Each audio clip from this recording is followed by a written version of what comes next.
지난주 우리가 여호와서의 부흥운동과 오순절 축복이라는 제목으로 특히 우리 맥추절 메시지가 나왔었죠. 하나님은 여러분에게 이미 세상을 바꿀 힘을 주셨습니다. 그래서 마태복음 5장에도 보면 너희는 세상의 빛이다 그랬습니다. 또 너희는 세상의 소금이라 그랬습니다. 하나님이 우리에게 너희는 빛이 되어라 이러면 얼마나 힘들겠습니까?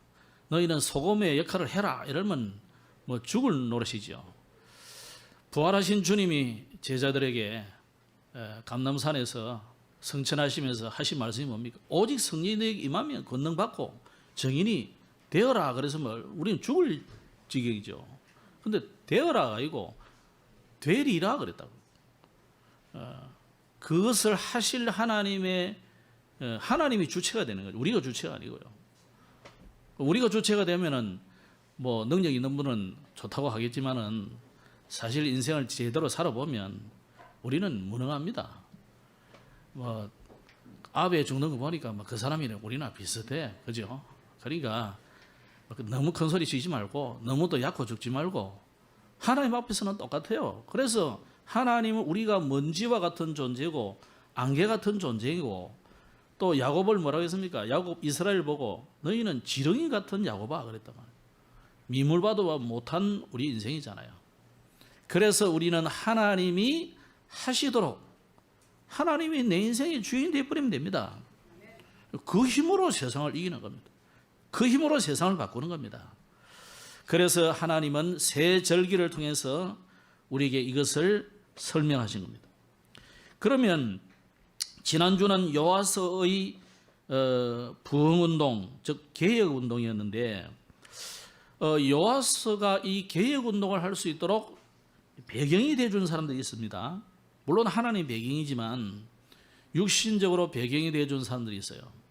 그 사람들이 항상 있습니다. 렘넌트들 7명도 보세요. 요셉의 배경이 되어준 아버지 야곱, 또 이삭, 또 할아버지 아브라함 있잖아요. 배경이잖아요. 모세도요. 요게벳 이 굉장한 배경이 되어줬습니다. 하나님께서 오늘 이 여호와서에게도 배경이 되어준 사람이 있는데 물론 어머니는 일찍 나오면서 얼마 안 돼서 죽었지만 그 여호세바라든지 또 여호야다라든지 이런 사람들이 왕권 회복을 위해서 아주 힘썼던 그런 사람들입니다. 생명을 건 거죠. 그래서 이 여호와서가 여호야다에 사는 날 동안 하나님을 기쁘게 하는 정치를 했다 그래요.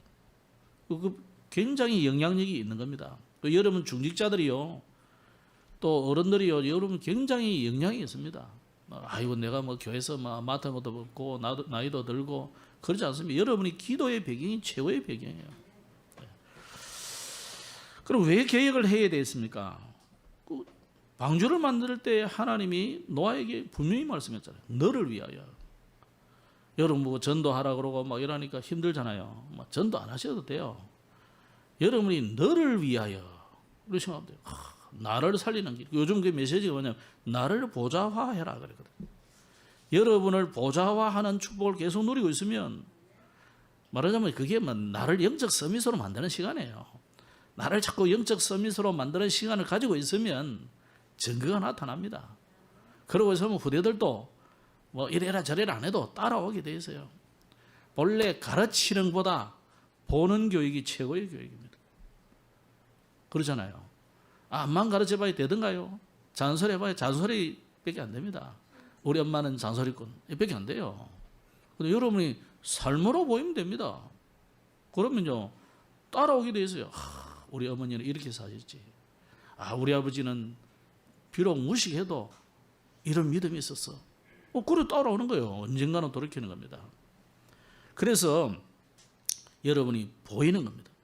그러면서 생명을 위해 이 땅에 많은 생명들이 있잖아요. 그거 살리기 위해서 우리가 복음으로 개혁해야 됩니다. 그래서 교회가 하는 일은 뭐냐? 교회는 결국 재앙 막는 일을 하는 겁니다. 그럼 다른 종교단체가 다른 종교가 다른 어떤 위대한 사람이 정말 재앙을 막을 수 있느냐? 막을 수 없습니다. 그래서 하나님이 우리에게 복음을 먼저 주셨기 때문에 이 시대의 재앙을 막는 것은 교회의 책임이에요. 그래서 나라가 이상해졌다. 교회가 지금 이상이 된 거예요. 뭐 시대가 이상하다. 성도가 이상하게 사는 거예요. 그렇잖아요. 그래서 오늘 정말 우리는 나라를 위해서 기도해야 됩니다.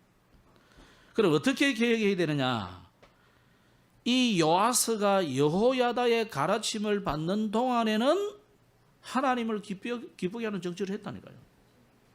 그러니까 여호야다의 말씀이 계속 전달되는 동안에는 요아스가 괜찮은 정치를 했단 말이잖아요. 개혁도 하고 이래 했다니까요.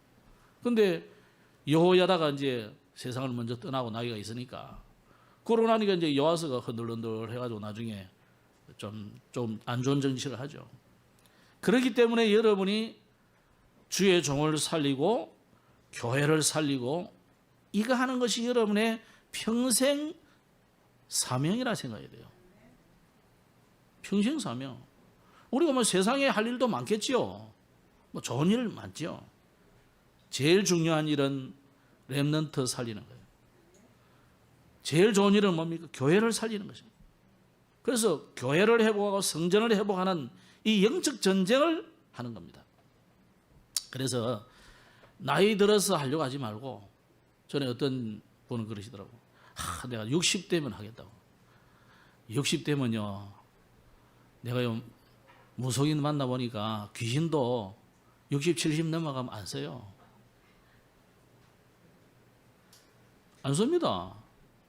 폐계 처리한다니까. 우리가 복음을 위해서 하나님 나라를 위해서 헌신하는데 하필이면 물론 연세 많다고 일을 못하는 건 아니죠. 80 모세가 했는데 못한다는 말은 아니에요. 근데 하필이면 인생 말년 다 돼가지고 힘 다 떨어졌을 때 내가 주를 위해서 하겠습니다. 무슨 신보예요 그게. 그 하나님 쓰실 수 없죠. 하나님 기뻐하지 않습니다. 한 살이라도 젊을 때 여러분이 복음을 위해서 헌신하고 우리 후대를 위해서 살리는 일을 해야 된다. 그래서 맥추절은 결국 우리가 이 오순절인데, 오순절은 뭡니까? 50일 만에 곡식을 거뒀다는 뜻인데 그건 그렇게 중요한 거 아니에요. 중요한 건 뭐냐? 광야에서 이 사람들이 죽는다고 했는데 곡식을 뿌렸더니 이게 싹이 나가지고 열매를 우리가 얻었단 말이거든요. 그 말은 광야라는 현장, 여러분의 현장, 죽음 같은 현장이잖아요. 어떤 사람은 지옥 같은 세상이라고 표현하는데 마치 지옥 같죠. 그 현장을 살려내고 그 현장에서 여러분이 현장을 정복할 축복을 하나님 주신다 이 말 아닙니까? 그게 오순절입니다. 그래서 그 힘을 내가 으쌰으쌰 해가지고 내는 게 아니고 하나님이 위로부터 주시는 힘을 얻어서 해라 이 말이에요. 그래서 오순절 날에 성령이 임했거든요. 그래서 성령 강림절과 오순절, 맥추절은 같이 가는 겁니다. 같은 날이에요 사실은. 날짜는 조금 다르지만 같은 절기예요. 그래서 절기를 지킬 때 보통 일주일을 지키든지 열흘을 지키든지 이렇게 하거든요. 그 절기예요. 그렇다면은 여러분이 세상을 어떻게 그냥 절기만 지키고 찬송하니까 좋더라, 이거 메시지 들으니까 나도 이렇게 살아야 돼, 이게 문제가 아니고 진짜 내 현장을 살려내려면은 이 오순절에 임한 그 하나님의 능력, 엘리사의 말대로 당신에게 임했던 그 영감의 갑절을 내게 주옵소서. 예수님이 하신 말씀대로면 오직 성령 충만을 내게 주옵소서. 그거 강구해야 돼요. 그거 없이는 우리가 세상을 바꿀 수도 없고 오히려 세상에 정복당하고 세상 심부름하고 세상에 노예 생활하다가 비참하게 생을 마감하게 된다는 말이에요. 오늘 우리가 정말로 이 지난주 오순절을 통해서 하나님이 주시는 새 은혜를 회복하기를 바랍니다. 그러면 감사하라 안 해도 감사 나오게 돼 있고 나의 감사를 찾아라 안 해도 천지백갈인데 그죠? 감사 나올 수밖에 없어요. 그래서 불평하고 원망하고 막 흔들리는 사람 못 찾아서 그래요. 그죠? 이거 안 하니까. 그 볼래끼 나오는 거죠, 볼래끼. 원래 가졌던 게 나오는 거잖아요. 그럼 오늘은 엘리사가 이스라엘을 끝까지 사랑한 내용인데요. 첫 번째로 우리가 볼 것이 하나님은 어떤 하나님이냐? 이스라엘의 구원자이신 하나님인데 이 여호아하스와 또 이 여호아하스 그리고 요아스 이 두 사람이 지금 왕이 됐는데 제가 뭐 잘못 적어놨는 것 같아요, 그죠? 13절 이제 그 요아스 10절에 보면 요아스인데 제가 여러분 그 요약본에는 아하스라 했는데 잘못 적었으면 요아스입니다. 이제 제가 왜 요아스라는 말을 하다가 제가 틀릴 뻔했냐면 지난주 요아스가 나왔잖아요. 이번 주 또 요아스가 나와. 그러니까 지난주는 유다 왕 요아스고 이번에는 이스라엘 왕 요아스예요. 초신자는 헷갈립니다. 유다나 이스라엘 같은 나라 아니야? 같은 나라 아닙니다. 남쪽은 유다, 북쪽은 이스라엘. 이렇게 솔로몬 이후에 나눠졌어요.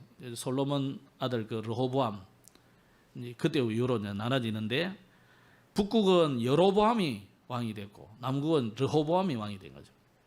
이래가지고 나눠진 이후로 계속 지금 둘이서 싸우기도 하고 때로는 화해하기도 하고 이러는 중에 있어요.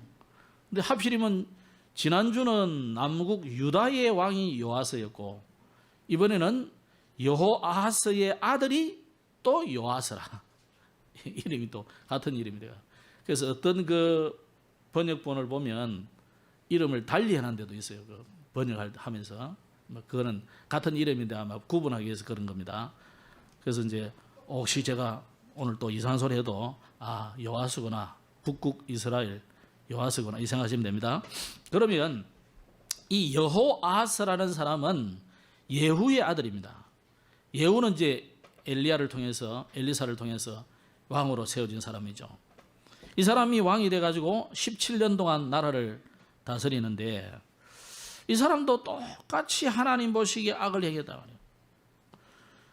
그래서 여호와께서 이 여호아하스를 어떻게 심판했냐면 아람 왕을 또 보내가지고 이스라엘을 계속 이제 학대를 하는 거죠.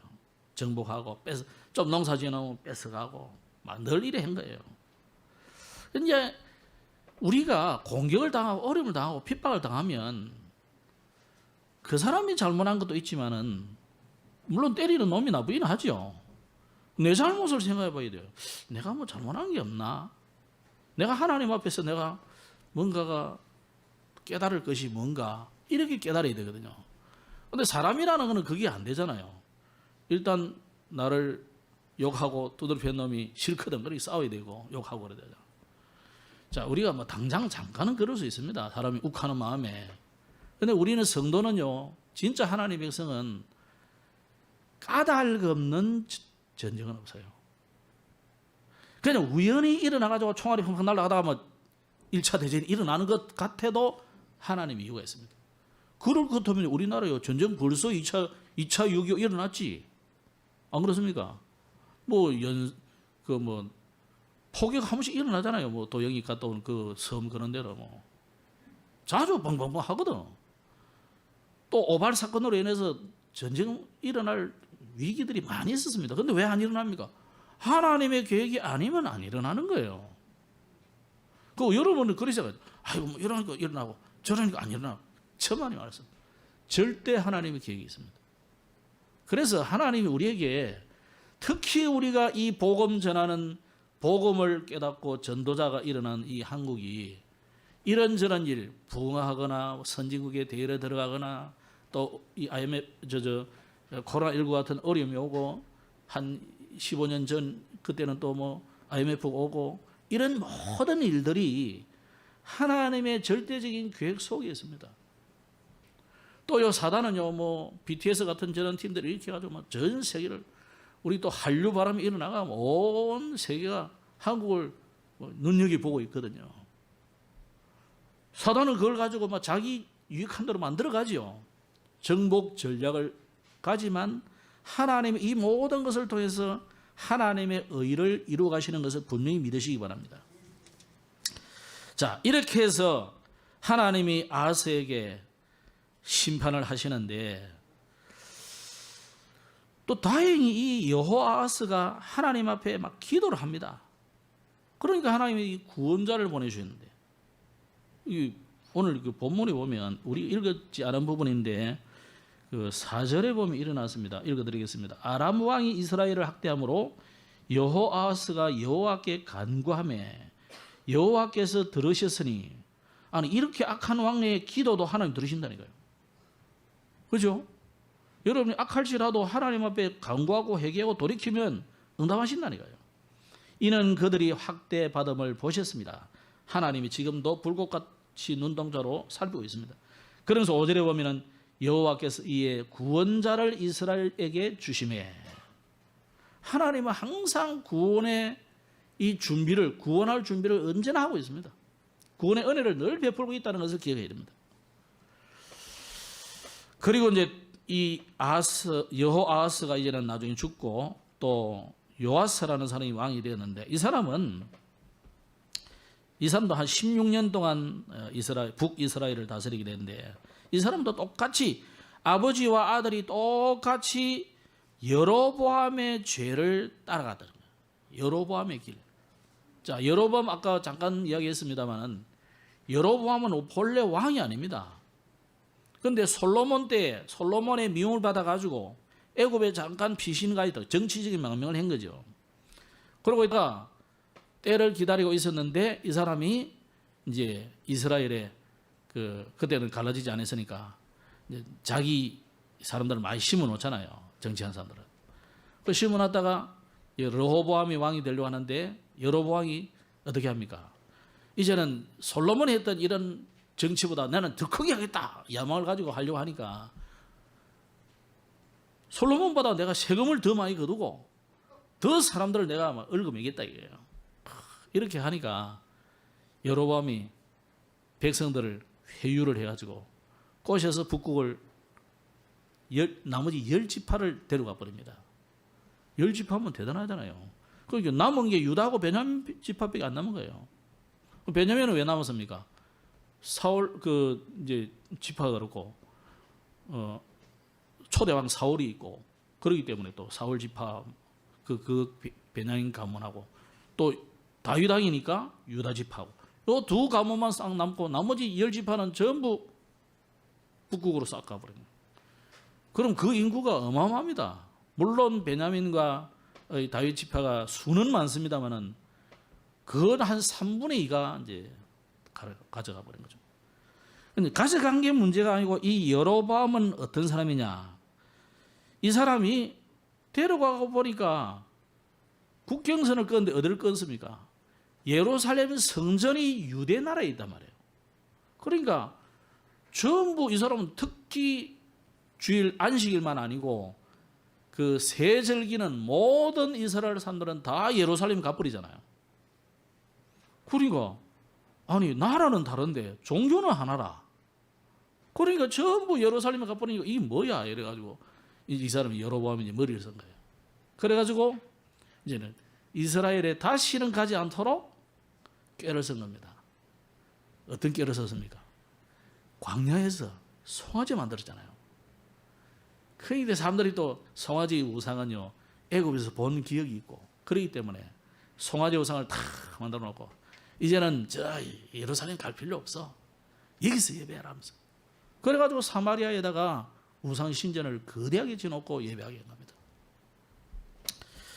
자, 이렇게 해서 우상 숭배를 온 백성으로 하도록 만들어가지고 하나님을 거역하게 하는 악한 길로 간 거죠.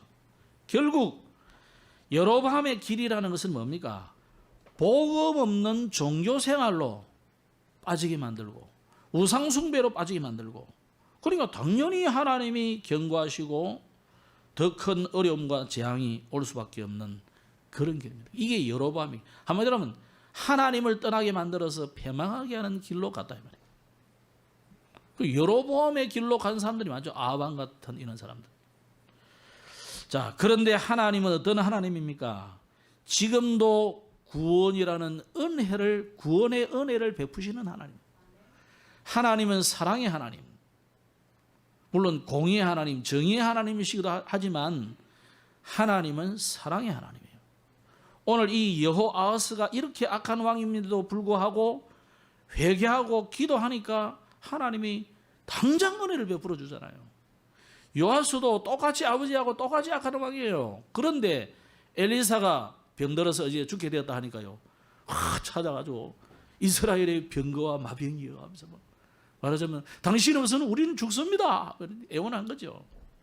그럴 때 또 나라를 구원하는 이런 중요한 사역을 엘리사가 하잖아요. 그러니까 하나님은 지금도 여러분이 어떤 죄악에 빠져 있고 어떤 절망과 위기에 빠져 있어도 하나님은 여러분에게 은혜를 베푸시는 하나님이에요. 은혜를 베푸시는 하나님, 긍휼을 베푸시는 하나님, 자비를 베푸시는 하나님, 그 하나님의 힘을 믿으시기 바랍니다. 그래서 하나님 앞에 돌이켜 오는데 막을 자는 없어요. 하나님께로 가자는데 만약에 아왕도 하나님께 돌이켰다면 하나님 받아줬을 거예요. 뭐 유대인들이 그리 싫어하자면 만약에 히틀러가 만약에 마지막에 내가 돌이켜서 내가 이렇게 했지만 내가 하나님께 돌아옵니다. 천부의 의지에서 예수님께 돌아왔다면 하나님은 구원의 은혜를 베풀어 주신다니까요. 김정은이가 하나님께 돌이켜 나 이제부터 이거 안 하고 하나님 믿을 거야. 우리나라는 이제부터 하나님 믿기로 합시다. 하나님은 복 줍니다. 아멘이 안 나오시네요. 하나님 그래도 그런 나쁜 놈들을 천국에 보내주면 됩니까? 그건 여러분의 생각이고 그렇지 않아요. 아무리 뭐 사이코패스고 뭐가 하네, 하나님 앞에 돌이키기만 하면 하나님은 은혜를 베풀어 주십니다. 믿으시기 바랍니다. 그래서 우리가 구원받은 거잖아요. 사실 우리나 뭐 그 사람들이나 뭐 별 차이 있습니까? 별 차이 없어요. 우리도 헷가닥 하면 그리 된다니까요. 자, 두 번째는 엘리사의 마지막 사역과 죽음인데, 이 당시 엘리사의 나이가 한 70에서 80 정도 됐다 이렇게 볼 수 있습니다. 이스라엘 왕 아합 시대를 걸쳐서 이 요아스 때까지 선지자로 활동했는데, 자, 이 엘리사, 엘리야가 주로 활동한 무대가 어느 나라예요? 북이스라엘이에요. 남유다가 아니라니까. 그러면 하나님의 은혜가 이 큰 이 위대한 선지자의 시대가 남국 유다가 아니고 북국 이스라엘을 배경한 시대라 말이에요. 그래서 하나님은 사랑의 하나님이에요.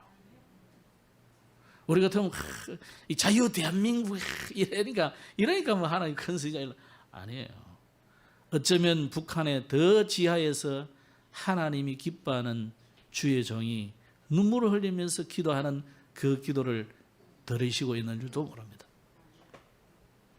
그래서 전쟁이 안 일어나는지는 몰라요. 우리나라는 사실은 미국이나 열국이 볼 때 우리나라가 제일 위험한 나라거든요.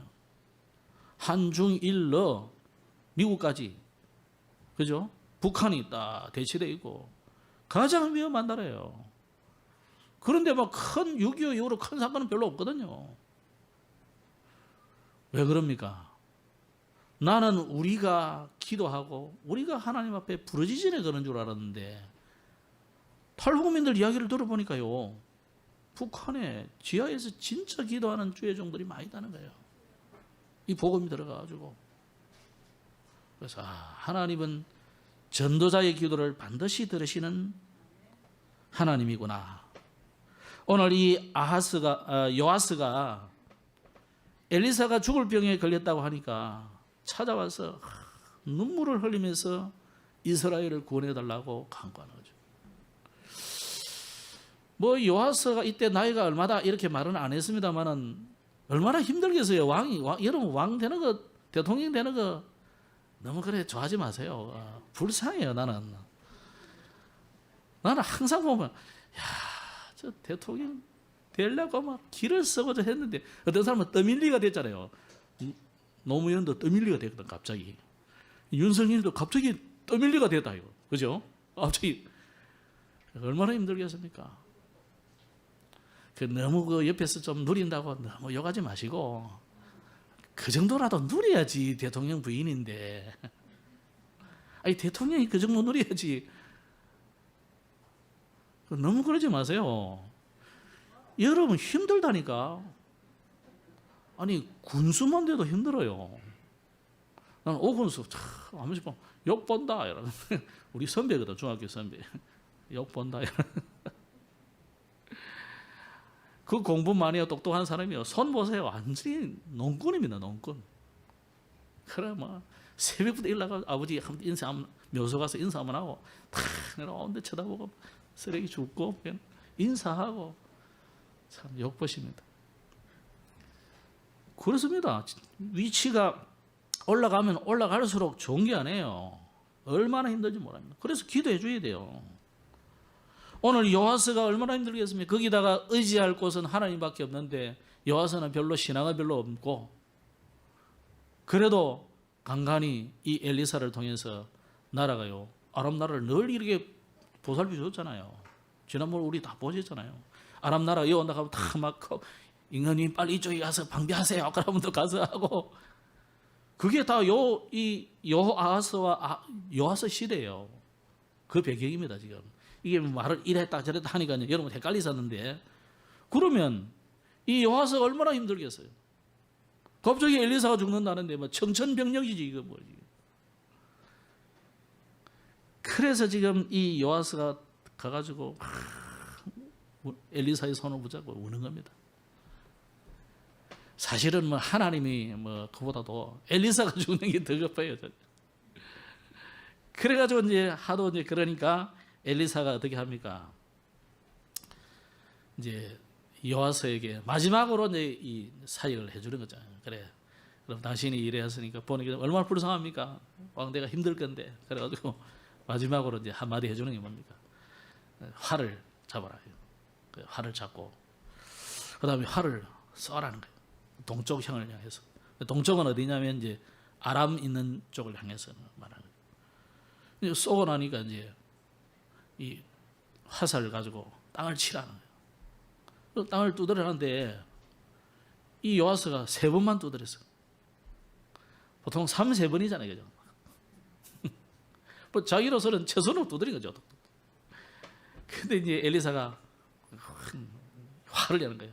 아니 그래 한 5번이나 치지 왜 3번만 치냐고. 그게 무슨 말이냐면, 당신이 아람 나라를 이 화살로 쏘아서 전쟁을 해서 이길 것인데 3번만 이긴다. 이거 당신이 3번 쳤으니까 한 5번 쳐가지고 완전히 아람 나라를 깔아뭉개버리고 이기게 되는데 왜 그래 좀 신중치 못하게 3번만 탁탁탁 치고 마냐 이거야. 성기 급한 사람은 한 번만 치고 말았겠지, 그죠? 그래도 3번이라도 친 건데 자기다나. 자, 여러분 이게 어떻게 보면 그 사람의 믿음의 그릇일 수도 있고 그렇습니다. 그러나 어쨌든지 엘리사는요 굉장히 마지막까지 나라를 사랑하고 또 요아스 왕을 도와주려고 굉장히 노력하는 것을 우리가 볼 수 있습니다. 그러면서 엘리사는 죽게 됩니다. 사람은 다 죽게 되어 있습니다. 근데 엘리사가 죽고 나서 이제 시체를, 우리나라는 그 초신자들 잘 모를 수 있는데요. 우리나라는 이게 무덤을 땅을 이제 파가지고 그 깊이 묻어가지고 이제 봉분을 만들어 버리잖아요. 이때는 옛날 특히 그 유대 나라의 장례 방식은 큰 이 바위, 우리 같으면 단단한 바위는 아니고 쉽게 굴을 팔 수 있습니다. 그 터키나 이 나라에 가보면 막 산에 막 구멍이 뻥뻥 뚫려 있고 막 지하 묘소가 있고 그러잖아요. 그런 게 다 그렇습니다. 쉬워요, 땅 파기가. 그러니까 그런 땅을 파서 묘소를 이제 하는데, 그게 이제 큰 돌로 아고를 이제 앞을 막아버리는 거죠. 그러면 굴 크기에 따라서 가족 단위가 묻힐 수 있는 거예요. 이렇게 여러 가족이. 뭐 또 큰 굴은 아주 뭐 공동묘지가 돼버리는 거죠. 이런 게 되는 겁니다. 그러니까 이제 엘리사를 거기에 이제 시체를 안치해 놨는데 이 아람에서 도적대들이 오는 거죠. 그 뒤에. 그러니까 다른 이제 장례를 치르는 사람이 도적대가 오는 것을 보고 막 아이고 우리 저 갔다 가면 다 뺏기니까, 강도들 때 뺏기니까 빨리 장례식을 치르자 이러면서 막 대충 문을 열고 그 안에 막 누구 묘옆인지도 모르고 그냥 던져놓고 갔는데 그 엘리사의 시체에 이게 닿아가지고 우리 그 죽은 사람이 살아나버리기도 하고 이런 일이 생긴다는 거예요. 막 그리 중요한 건 아닙니다. 이제 중요한 건 뭡니까? 엘리사의 남은 마지막 사역이라는 거죠. 자, 여러분, 엘리사는 그러면 오늘 죽어서까지도 그 시체까지 시체가 닿았는데 뭐 엘리사를 살아나지 않았지만 그 시체가 깨어나기도 하고 이런 일이 됐는데 이게 무슨 말이겠습니까? 엘리사는요, 예수님이 오시면 엘리야와 엘리사 같은 이런 일을 행할 것을 이야기했어요. 물론 엘리야, 엘리사 다른 사람이지만 사역은 거의 같은 것이라고 그랬어요. 내용이 거의 똑같아요. 사람들은. 그러면 이 엘리사나 엘리야는 그리스도의 그림자입니다. 율법의 대표는 모세라고 한다면은 또 선지자의 대표는 엘리야잖아요. 이 두 사람 같이 볼 수 있는 거죠. 자, 그러면 열왕기하 2장이라든지 4장이라든지 이 뒤에 보면은 되돌아가 보면 아람 사람들이 이 자주 이스라엘을 습격해 왔거든요. 그러니까 노예로 끌고 가기도 해가지고 그래가지고 어린 소녀 하나를 잡아갔는데 나만의 집에 이제 노예로 끌려갔잖아요. 그런 일도 생기는 겁니다. 이렇게 이스라엘은 이 아람 나라에 대한 대책이 허술했어요. 그리고 뭐 그 나라가 뭐 지금처럼 뭐 국경선이 뭐 다 꺼져가지고 뭐 여기는 내 땅, 네 땅 이런 게 없단 말이에요. 조금 힘쓰면 가서 정부에 차지해버리면 우리 땅 되는 거고 또 약해가지고 또 밀리면 또 남의 땅 돼버리고 뭐 이런 겁니다. 시대가. 이런 시대에 엘리사는 기울어져가는 나라를 끝까지 사랑했었고요. 또 오늘 요아스와 같이 이런 왕들에게 답을 주고 왕의 스승이 되었습니다. 요한복음 3장 28절에 보면은 내가 말한 바 나는 그리스도가 아니요 그의 앞에 보내심을 받은 자라고 한 것을 증언할 자는 너희니라. 이 누구한테 말이냐면 세례 요한에게 한 말입니다. 사람들이 세례 요한을 보고 당신이 그리스도 아니냐 이래가지고 나왔거든요. 세례 요한이 나는 그리스도가 아니다. 사람들은 아마 이 시대의 엘리사나 엘리야를 그리스도라고 생각했을 것입니다. 그러나 그는 그리스도가 아니고 그리스도의 그림자와 같은 분입니다. 그렇다면 이 엘리사는 우리에게 뭘 말하고 있습니까? 성경은 항상 세 가지 직분을 말하고 있어요. 선지자, 왕, 제사장. 선지자는 뭡니까? 오늘 이 엘리야와 엘리사를 이 모든 역사, 기적, 이적 이런 것을 통해서 역사와 이적이 문제가 아니고 하나님이 살아계신 증거를 늘 나타내는 그 일을 한 사람들이 요아스나 이런 사람들이 악한 왕이잖아요. 그런 악한 왕들이 어떻게 하나님이 역사 조금 일어나가지고 뭐 그 사람들이 그 뭐 회개하고 돌이키겠습니까? 아방이 그러겠습니까? 호빵이도 안 끼는 사람들이죠. 그러니까 이만한 능력들을 나타내고 역사가 일어나고 하니까 이 사람들이 그 선지자들 앞에 무릎 꿇기도 하고 또 막 죽는다 하니까 막 와서 막 호소를 하기도 하고 하는 거죠. 자, 이런 모든 선지자는 결국은 말씀으로 역사 기적이 문제가 아니고 그 말씀으로 하나님을 만나도록 길을 제시한 사람들이 선지자다. 그럼 제사장은 뭡니까? 여호야다 같은 이 제사장은 늘 예배, 제사로 예배할 때에 그 양의 피, 소의 피, 염소의 피를 받아서 뿌림으로 우리의 죄와 저주와 재앙이 누군가에 의해서 끝이 났다는 거예요. 그 누군가가 뭡니까? 창세기 3장이 여자의 후손이에요. 이사야 7장에 처녀가 잉태하여 아들을 낳을 것이고 그 이름을 임마누엘이라 하랴. 출애굽기 3장 18절에는 모세를 통해서 우리에게 주신 이스라엘에게 준 메시지가 뭡니까? 어린 양의 피, 그분이 내가 죽어야 될 대신으로 죽으신 분이 오신다는 거예요. 그래서 제사장은요, 양의 피로 죄와 저주를 완전히 해결하는 그 직분을 말하고 있습니다. 그래서 그리스도께서 어린 양 대신 그리스도께서 유월절의 어린 양이잖아요. 예수님이 죽으신 그날이 유월절 날이에요. 그 성만찬을 왜 했냐? 유월절 성만찬을 한 거예요. 유월절 날에는 그 양 잡아가지고 이렇게 뜯어먹고 고기도 뜯어먹고 이래 하는 겁니다. 그래서 예수님은 새로운 만찬을 하신 거죠. 포도주를 또 빵을 나누면서 마지막 만찬을 드시면서 이것이 너희를 위하여 흘리는 나의 피다. 너희를 위하여 찢기는 나의 몸이다. 받아 먹어라. 그 제사장입니다. 그래서 여러분의 모든 저와 여러분의 모든 죄를 주님이 완전히 끝내셨다는 거예요. 그러면 왕은 뭡니까? 이때까지 우리는 잘못된 악한 왕들만 자꾸 생각이 되잖아요. 뭐 아왕을 비롯해서 여로보암이라든지 이런 왕들인데 참 왕이 오신다는 거예요. 다윗 왕과 방불한 그런 왕이 오신다는 거예요. 그래서 다윗을 늘 성경은 많이 강조하죠. 그럼 다윗은 우리에게 뭘 말했습니까?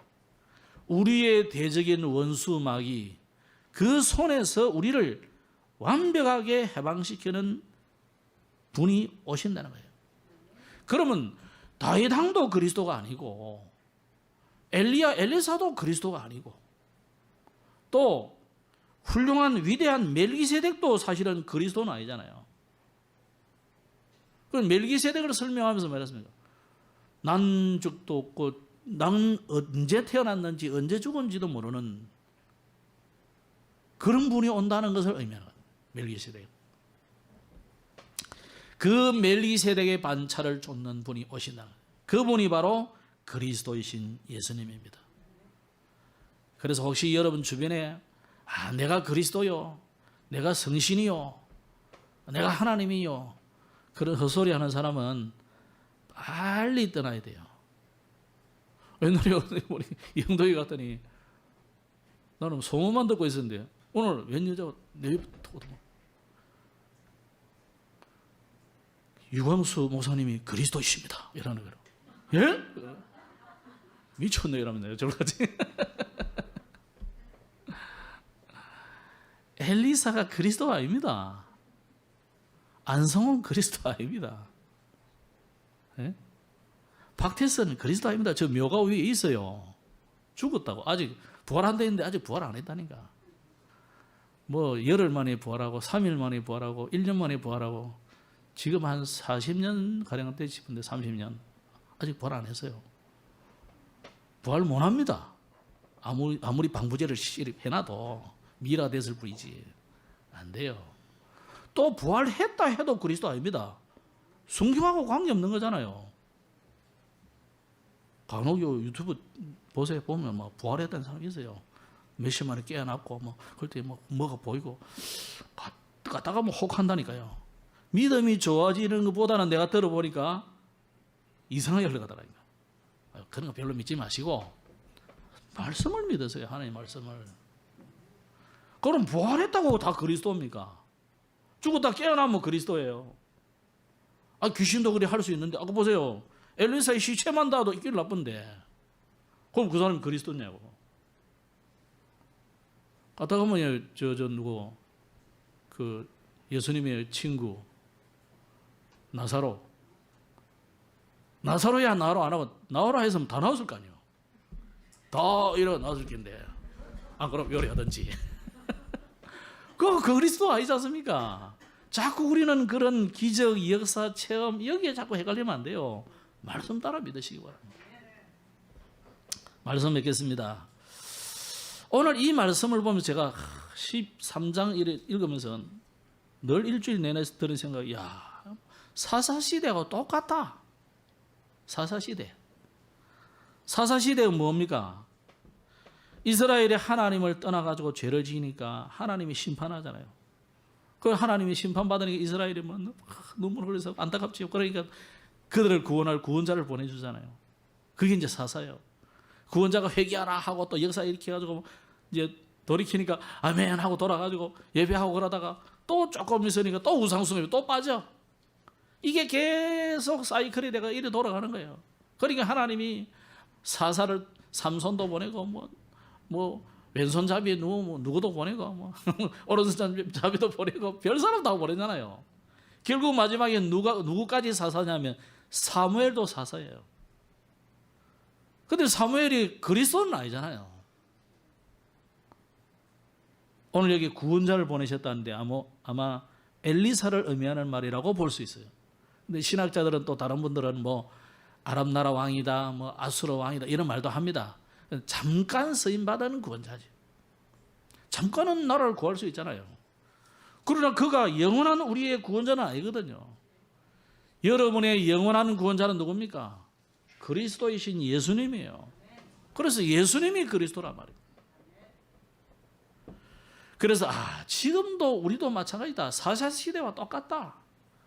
내가 늘 하나님을 떠나고 그래가지고 한방 당하고 나면 주여 천부 여지없이 손들고 옵니다. 이래가지고 주님 은혜 좀 주시면 또 조금 까불렁거리 샀다가 또 하나님 떠나버리고 이게 내일이 돼요. 이게 제가 목사로서 내가 보면은 우리 성도님들 보면 참 여러분이 헌신하고 세상 나가서 참 여러 가지로 고생과 많아 하는데 참 힘들겠다. 빨리 멸망의 사이클에서 나와야 돼요. 그러면 세상 가서도 정복하고 이기고 승리하고 막 이럴 건데 주일 오시는 거 보면 힘 다 빠져가지고 뭐 천부의 여지 없어서 손 들고 오는 것도 아니야. 이거는 뭐 영한 건지 많은 건지 뭐 제가 만약에 막 쌈심지를 키우고 안 오면 막 전화 돌려가지고 막 장로가 돼가 안 오고 안 스님 싸대가 이래서 하면은 더 오겠지. 잘 오겠지. 이게 코로나라도 막 빡빡빡 안 차겠어요. 나는 그게 100% 거짓말이라고 봅니다. 나는 가짜 신자 안 만들고 싶거든. 한 명이 와도 진짜가 와야지. 그래서 저는 뭐 여러분에게 말씀 안 들어가서 말씀대로 안 살면 그거는 제자 아니에요. 오늘 중고등부 메시지 제자 물이 나는데 여러분 이 말씀이 안 들리신다. 그럼 무리예요. 그럼 무리는 무리로서 응답밖에 없다니까. 제자의 응답을 받을 수가 없어요. 오늘 말씀 잘 들으시고 여러분이 빨리 함정 올무 틀에서 빠져나와야 돼요. 오늘 여기에 여호아하스와 요아스가 이 악한 왕들이 있음에도 불구하고 하나님께 와서 회개하니까 하나님이 자비를 베풀어 주시잖아요. 하나님은 여러분이 어떤 실수, 어떤 잘못, 어떤 죄를 지어도 하나님께 나오기만 하면 자비를 베풀어 주십니다. 그런데 만약에 여러분이 어떤 실수를 해서 그 실수한 그까지도 나를 없애달라 그러잖아. 그거는 세상에서 벌 받을 거는 벌 받아야 돼요. 그 벌까지 안 받으려고 하는데 그거는 그리 되면 곤란해요. 벌은 받으시고 다윗도 자기의 그 잘못한 것에 대한 벌을 받잖아요. 그러면서 심지어 그 여인과 생긴 아이를 결국 죽기 전에는 막 기도하잖아요. 죽고 나서는 또 일어나서 하나님이 나를 끝냈구나. 일어나서 밥 먹고 일어나서. 그런 형벌 있어요. 그것까지 안 날라가면 안 됩니다. 그러니까 당할 벌은 받으시고 그러나 주님은 너를 용서했다는 거예요. 세상은 법을 있기 때문에 그러니까 또 하나님이 너무 은혜를 베푸면 그것도 안 받게 하실 수는 있어요. 그거는 있지. 그것까지 안 받으려고 하면 안 되고요. 어쨌거나 하나님은 여러분에게 자비를 베푸시는 하나님이기 때문에 우리가 하나님 앞에 진짜 24시 기도하면 여러분 하나님이 은혜를 베푸십니다. 그리고 자비를 베푸시는 하나님입니다. 말씀 맺겠습니다. 오늘 우리 렘넌트들에게 가르쳐야 될 것이 뭐겠습니까? 너는 하나님을 버려도 하나님은 너를 절대 버리지 않는다는 거예요. 이거 우리 렘넌트들에게 가르쳐야 돼요. 그러면 이거 제대로 가르쳤다면 여러분 자녀가 어떤 현장에 무슨 일을 만나도 상관없습니다. 지금 뭐 어렵다, 문제 왔다, 이상하다, 아무 상관없어요. 여러분의 자녀를 믿지 마시고 하나님을 믿으시기 바랍니다. 나는 우리 자녀를 믿는 게 아니고 여러분을 믿는 게 아니고 하나님을 믿습니다. 이 하나님을 믿어야 되지. 그래서 여러분 우리가 지금 렘넌트들에게 어떻게 이러겠냐. WRC도 돌아오는데 이거 뭐 리더 수련회 또 WRC 본대도 있고 또 그 위에 뭐 여러 가지 뭐 수련회가 또 있고 우리 교회 자체로 또 성경학교도 하고 해야 되지 않습니까? 행사로 끝이지 말고 진짜 우리 렘넌트들에게 이 기도의 비밀과 복음 그리고 이 분명한 확신을 가르치지 않으면 안 됩니다. 이거 하자고 자꾸 이제 우리가 이제 코로나 이후로 이제 자꾸 안 모여지니까 모이자 하는데 그래서 우리 렘넌트들이 좀 토요일 날 모임을 거의 매주 좀 해야 되지 않나. 학교 공부 보내고 학원 보내고 다 하잖아 일주일 내내. 그리고 저 나름대로 스마트폰 게임하고 세상 거 다 하고 있는데 신앙교육은 뭐 일주일에 겨우 와가지고 한 30분 메시지 듣는 거 그걸로 끝내가지고는 절대 안 됩니다. 몰라 그래가 뭐 한번 딱 각인돼 버리면 모르겠는데요. 그 렘넌트는 어릴 때는 또 잊어버리거든요. 잘하면 아주 어린 아이들이 어른 돼서 여러분 못 알아봅니다. 거의 잊어본단 말이잖아요. 그래서 계속 각인되는 이 시스템을 우리가 만들어서 이거 해야 될 책임이 우리에게 어른들에게 있는 거예요. 교사들에게 있는 거예요. 저에게 있는 겁니다. 그래서 지금 계속 지난주 수요일 그 기도소 메시지도 나왔지 않습니까?